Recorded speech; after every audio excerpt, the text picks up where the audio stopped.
Okay, this has been one of the most successful book signings I've ever had, with this many people and old friends, old neighbors, schoolmates, and complete strangers that I have now met.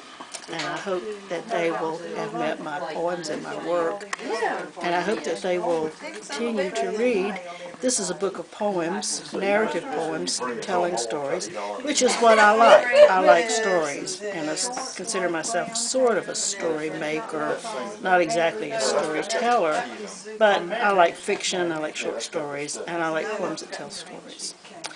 I don't like particularly moody sorts of poems or emotional sorts of poems, though I understand them and understand why people write those.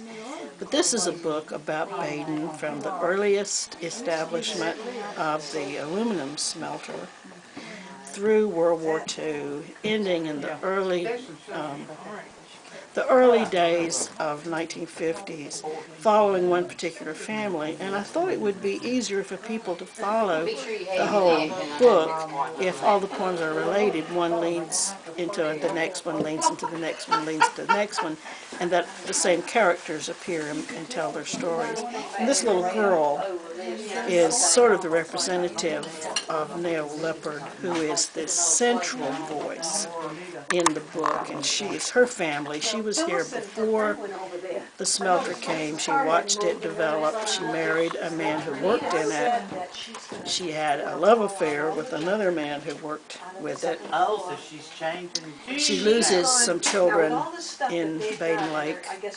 They are drowned, but she has one child that does survive, and I'm telling you everything. But it's divided into three parts. The first part is called Family, which is Nell Leopard's family, and all of the characters in her family, and they will return. The second part is called Neighborhoods, in which I embrace the neighborhoods of Baden, which I call Lumina. That's the name of the little town. It's Lumina, which is Baden. One would be, the town was clearly divided into two parts by the location of the smelter, and on one side all of the white people lived, and on the other side all of the black people lived, and that's just the way it was.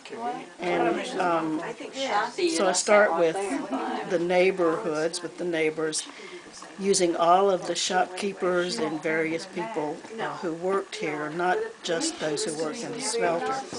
This also allows me to bring in the Mediterranean element, because Baden was developed by a number of Sicilians, Italians, Portuguese, Lebanese, and Greeks who came in as skilled laborers here, as particularly stonemasons, to build the dams and do other things, and then they liked it well enough and they stayed. Then they became landowners, homeowners, and they worked in the smelter in the pot rooms. I also talk about what was called in those years, which would not be called now, and you could understand why, would not be at all politically correct or even correct, called the quarters, which is where all of the black people lived. And that's certainly a hangover from the old paternalistic plantation South, which was not natural to this area because there are no plantations around here. Land is too rocky and it's too hilly. But they had a school, they had churches, they had a store, storekeepers, they had a downtown area, they had many, many things. Then they worked in the smelter. They did the work quite well. It was high-paid labor, the highest-paid labor in the state. It was unionized labor, probably the only unionized labor around in Stanley County for many years, and maybe still it ended as that way. They knew the work was going to be dirty, it was going to be hot, and it was going to be dangerous, but it was very well paid and had good benefits. Then, those are the neighborhoods. And then the third part is called Sunrise, in which all of these people come together and they have the second chance to renew themselves, to make peace with how they view their lives or how they view this area how they view this industry, how they view their place in it, and with the promise of Easter Sunday. And that's sort of what the book covers. I'm dealing with personalities rather than great profound themes, which I don't think are very interesting, except as they affect personalities. How do these people love? How do they hate? How do they lie to one another? Their behavior is what interests me, and that's what interests me in telling stories.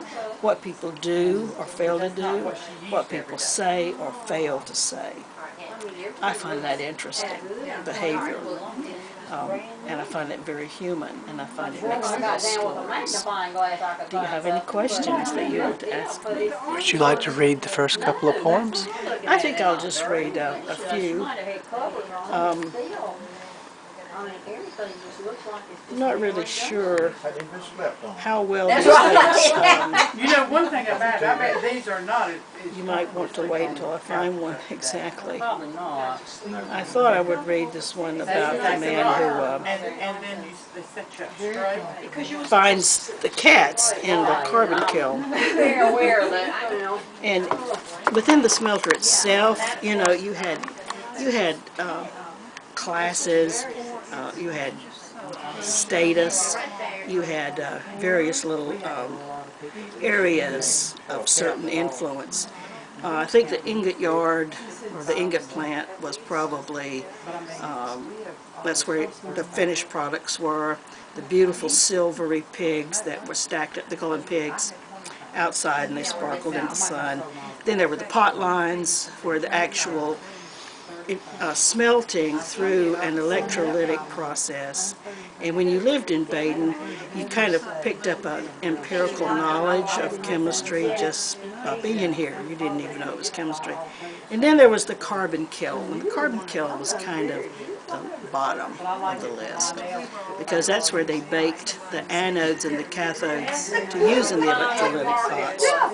And this is a man who discovers that there are many cats.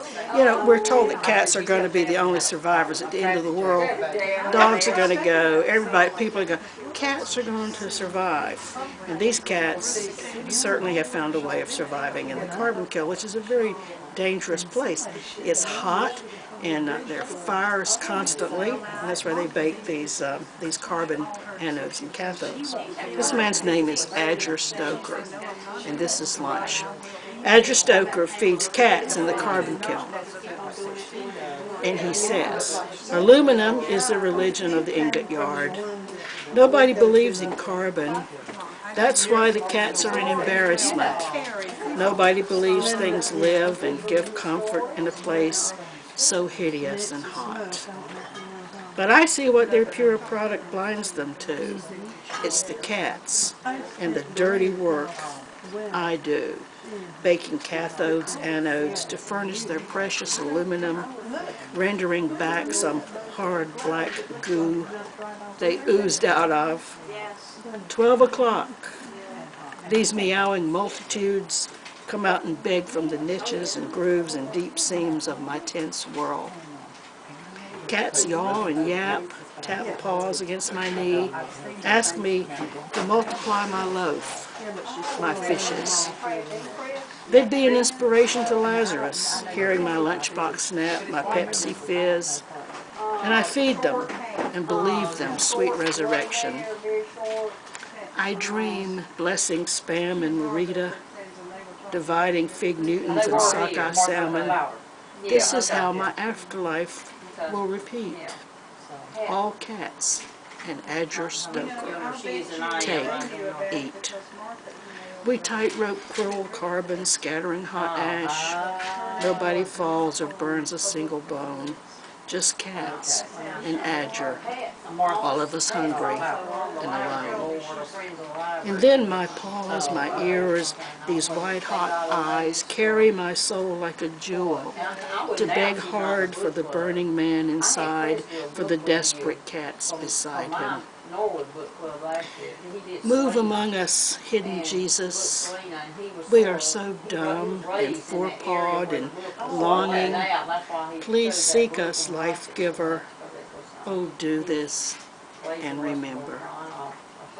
I have a lot of religious allusions in my work because I think these people at that time were exceedingly religious and certainly did have an active spiritual life, although the book is not a spiritual. Now let me change that. It is a spiritual book, but it's not a religious book. And that was hard to get without sounding as if I might be moralizing about things. But these people are tough, they're honest, and they're sensitive. And that's, Isn't that Sylvia's daddy? I think, a great combination. Okay. He's passed now.